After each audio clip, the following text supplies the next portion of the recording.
Yo, what is going on, guys? It is Nick, or the Notorious Fantasy, back at today with yet another NFL video. In today's video, I'm going to be talking about all of the divisional playoff games, as well as the college football championship game. I'm going to go through every game, talk about some stats, some things that I find to be interesting. The first game here, we got the Minnesota Vikings up against the San Francisco 49ers. San Francisco 27, Minnesota 10. Now, obviously, in this game, I believe that the 49ers were going to win this game. I thought that the Minnesota Vikings were actually a bunch of fraudulent bastards, and it turned out that that was true. The Minnesota Vikings stood no fucking chance to the San Francisco 49ers. The San Francisco 49ers had their number all game.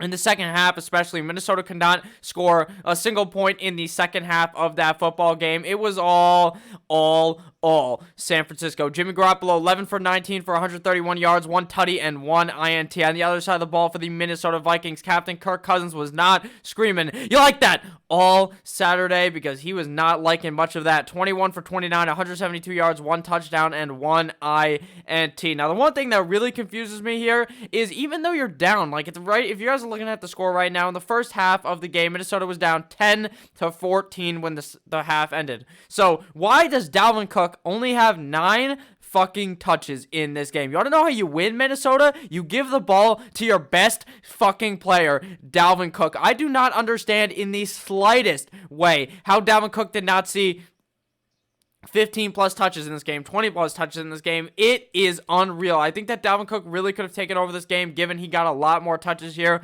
but we did not see that. Just 9 touches for 18 yards. Alexander Madison, 1 carry for 3 yards. In the receiving game for the Minnesota Vikings, it was not very hot. Adam Thielen, 5 of 50 for 0 touchdowns. Stephon Diggs, 2 of 57 for 1 touchdown, and then a bunch of other guys were catching the ball. Dalvin Cook, 6 for 8 yards. They really could not get anything going. The running game for the San Francisco 49ers was looking strong with Tevin Coleman, 22 carries for 105 yards and 2 touchdowns. Who really saw that coming, if I'm being completely honest with you?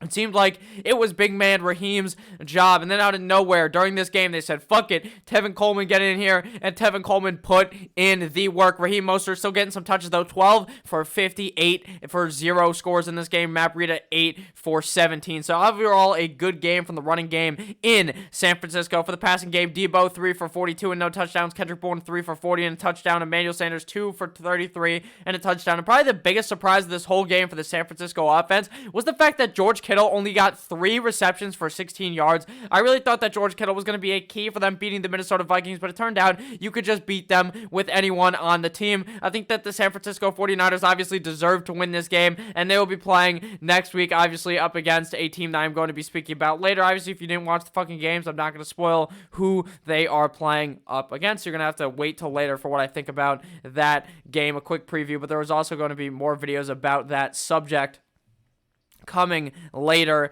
in the week. Now the next game, it was a okay game at the beginning of Saturday, but then Saturday night came, and it was absolute beauty. It was beauty. It was disgusting. It was crazy. The Tennessee Titans 28, Baltimore Ravens 12 at home. The Baltimore Ravens choked so goddamn hard. It's like they had a fucking Popeyes biscuit with no goddamn water. They were absolutely hosed in this game, 28-12. And that score does not tell the tale of this game. It was all Tennessee the whole fucking game. The Baltimore Ravens did not do shit. Now, if I'm being honest with you guys, Lamar Jackson, 31 of 59 for 365 yards, 1 touchdown, 2 interceptions. I'm pretty sure that's the most fucking passes he's thrown all year. 59 attempts. That is a shit ton of passes, and I don't think that they expected to have to do that in this game. Now, I see all these comments. Lamar Jackson's washed. Lamar Jackson will never do nothing. Lamar Jackson doesn't deserve to be the MVP of the league. Shut the fuck up. Lamar Jackson is one of the best players in the league, probably the best this year in the league. Lamar Jackson tore it up. He choked here in a big spot, but obviously I still think that Lamar Jackson is deserving of that MVP, but obviously the Ravens ended up losing this game. Now, how did they lose this game, you may think? Nick, how the fuck could they lose the game? Well, you all know why they didn't lose this game. It's not because of Ryan Tannehill. Ryan Tannehill, 7 for 14, 88 yards, 2 tutties, 0 interception. Ryan Tannehill had a pretty good game there, though. Obviously didn't put up, he is failed to eclipse over 100 yards in 2 straight games in a row. So obviously that's not great for Ryan Tannehill, but he still played well enough in this game to let the Titans win the game. 2 touchdowns to Derrick Henry, 1 for 1 for 3 yards and a passing touchdown on the ground. Derrick Henry got the rock repeatedly and often, and that is how you win in the playoffs for the Tennessee Titans. Mike Vrabel does some fucking push-ups on the sideline and says, fuck it, Derrick Henry, let me give you 25 plus touches. You know what Derrick Henry does when he gets 30 touches in the game?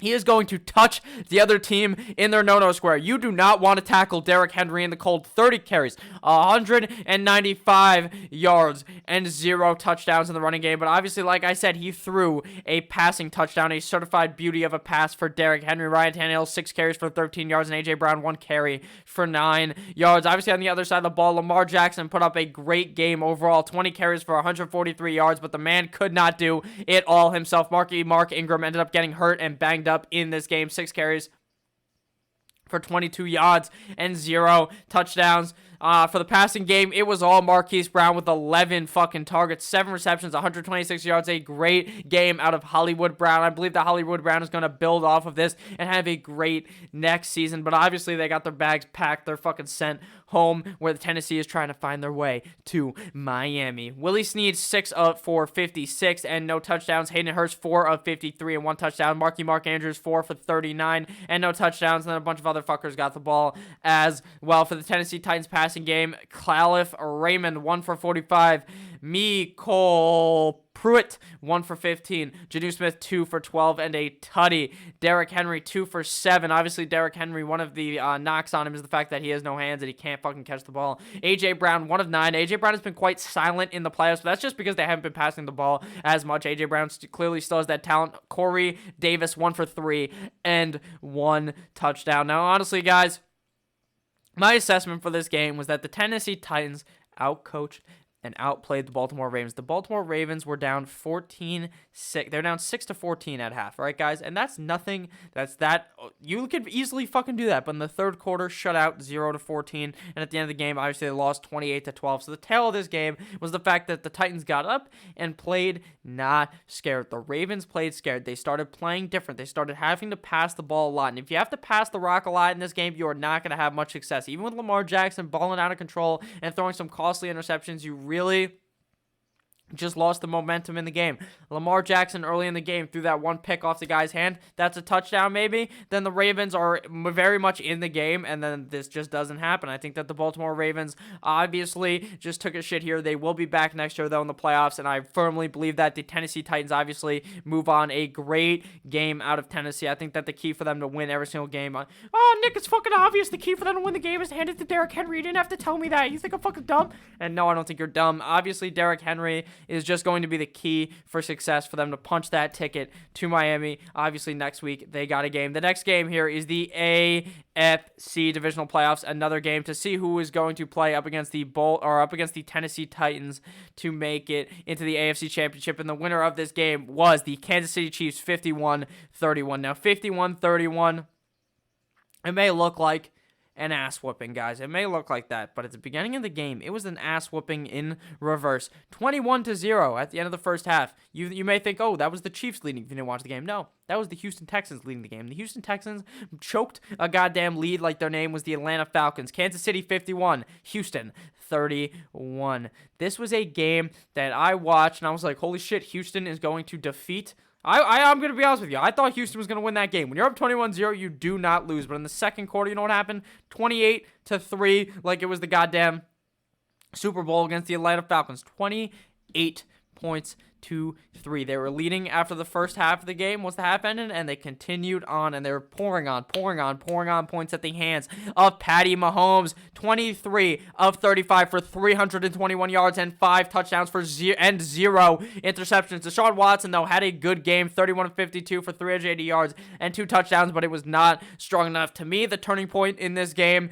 is at the beginning of the game. I believe the Texans are up 14-0 at this point. Maybe not. Maybe that's wrong, but they are up a lot, and they go for it on fourth down. What they do, instead of going for it, actually, what they do is they They run a fake punt, and it's not successful. Why the fuck are you doing that? You were up by 2 touchdowns. I think it may have been 18-0. Say maybe that was the score. They were up by so much. Why in the fuck are you not just going to kick the ball? Just punt it to him and play good defense like you've been playing all game. I do not understand that. Bill O'Brien is an incompetent motherfucker. If you are a Houston fan, you should burn him down. You should ship him the fuck out of Houston just like you did with Brock Osweiler. He has stolen so much money from you. Houston, you deserve more. And Deshaun Watson deserves a goddamn line because he was getting his ass sacked and pressured all game long. 4 sacks on Mr. Deshaun Watson. The running game for the Houston Texans did not look hot. 13 carries for 44 yards, 0 touchdowns. Deshaun Watson willing himself to try to win the game. 6 carries for 37 yards and 1 tutty. For the rushing game for Kansas City Chiefs, Pat Mahomes 7 of 53, Damian Williams 12 for 47 and 2 touchdowns. A humongous game out of Damian Williams. I believe that Damian Williams would do good, and he was just run the goddamn rock into the end zone. But that honestly just takes away from the fact that Pat Mahomes was balling out of control and getting them there, so that Damian Williams could just run the ball in from 3 yards out like his name was goddamn Marshawn Lynch. Sammy Watkins 1 for 14 in the rushing game, and Tyreek Hill 1 for 4 in the passing game, though. In the receiving game, I should say, while Pat Mahomes was dominant, so was big man Travis Kelce. 10 receptions for 134 yards and 3 touchdowns.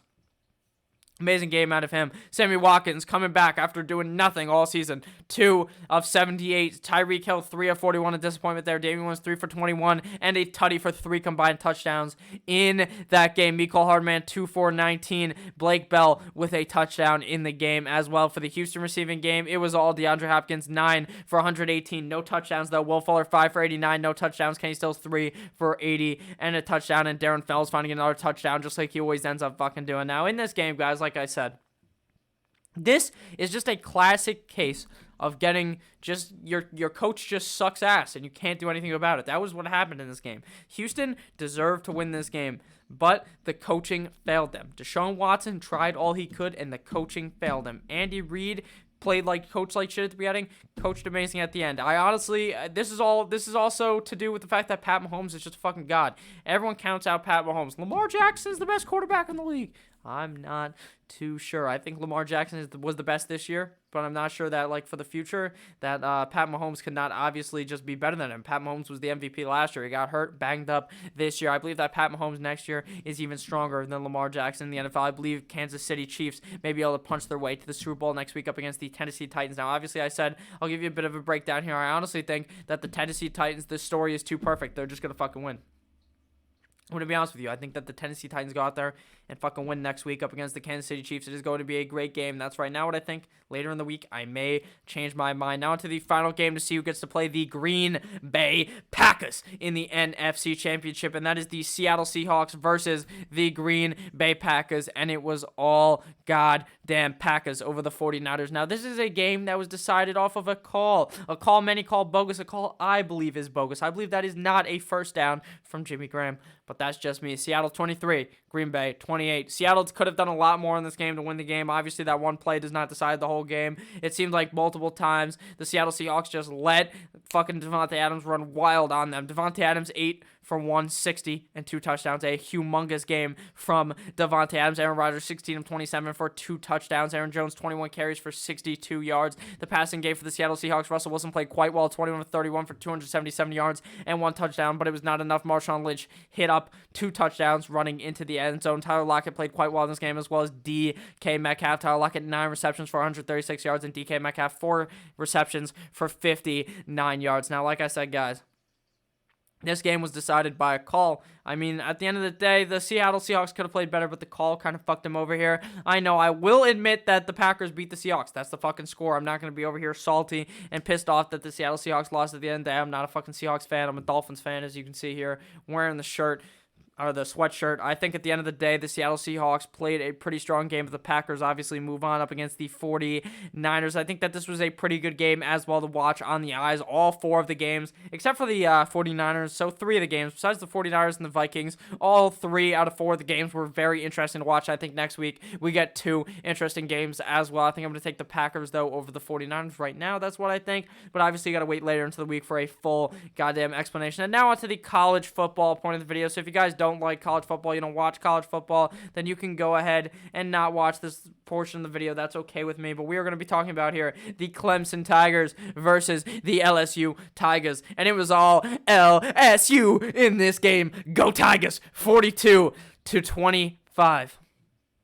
Joe Burrow looks like a fucking world beater. Joe Burrow looks like he's obviously going to be the first pick of the fucking draft next year. He's going to fucking destroy in the NFL. This motherfucker is going to turn Cincinnati around, and you can quote that. Joey Burrow, 31 for 49, 463 yards and 5 touchdowns. Trevor Lawrence shit the bed big time, 19 of 37 for 234 yards and 0 touchdowns. Now, you want to know what really confuses me in this game?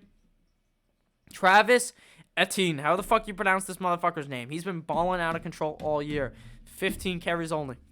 What the fuck is that? That's just stupid. Why are you giving that motherfucker 15 carries? It's like giving Dalvin Cook 9 carries. What are you doing? 78 yards and 1 touchdown. That's just uncalled for. Trevor Lawrence obviously found a touchdown in the rushing game, 10 for 49. The receiving for obviously the Clemson was just not that hot. The Clemson Tigers, Justin Ross, 5 for 78. Brendan Galloway, 2 for 60. Trey Higgins, 3 for 52. Etnine also getting some work in the passing game, 5 for 36. LSU rushing was quite strong here. Hell Claire, 16 for 110. No tutties. Joe Burrow, 14 of 58 and 1 touchdown, combining for 6 total touchdowns. Chase, 9 receptions for 221 yards and 2 tutties. Jefferson, 9 for 106.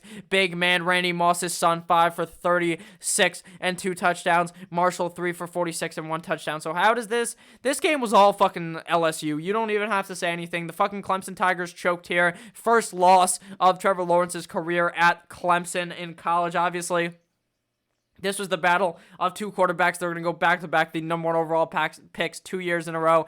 Joe Burrow looks like a fucking god. I honestly do believe when I said that Joe Burrow is going to turn the fucking Cincinnati Bengals around. He is going to fucking just be dominant. He looks so goddamn good. The energy on the kid is amazing. He is like Johnny fucking football. He's just a cocky bastard, and I love that, to be honest with you. I love players who are cocky. I love the players who are cocky and show up on Sunday, Monday, and ball out. Joe fucking Burrow is going to be great in the NFL, and you can quote that. Obviously, next year when he plays terrible because the Bengals just end up being terrible, you can go ahead and go cite this back and say, Nick, you goddamn idiot. I still believe that Joe Burrow is going to have a great career in the NFL, and next year, if you're on a dynasty league, he's obviously going to be a top 4 pick for you, maybe even the number 2 pick in dynasty for you right now.